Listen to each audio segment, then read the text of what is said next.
תראה, אומרים שיונה מחרבנת עליך, זה מזל. הכסף שלי יש לו מחלת השכחה, הוא רק הולך, הוא לא חוזר. אנחנו הולכים לשקול את המזוודה הזאת, נראה לי עברנו את ה-40 קילו ויש מצב לא יעלו אותנו לקומה רביעית. כל זה עכשיו עם 40 קילו? כן, כן. אני מגיע לכוחות, אני קודם כל 4 דקות יושב על המזוודה לפני שאני דופק בדלת. כשלקוחות ידעו, אני בא אליהם הביתה, אומרים לי לא נעים, מתנצלים על הבלגן, מתנצלים על הלכלוך, אז חבר'ה, גם אצלי יש בלגן בבית, וגם אצלי יש כלים בכיור. זה לא רק אצלכם בבית. אז אל תרגישו לא נעים שאני בא... מה אתה מצלם את זה?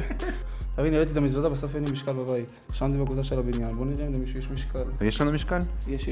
תפוצץ לצינור בבית. חכה פה 2 דקות, סבבה? אני אעזור לו רגע מסכנה.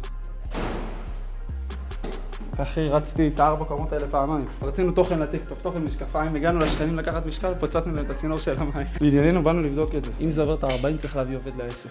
בוא נראה. 20 קילו.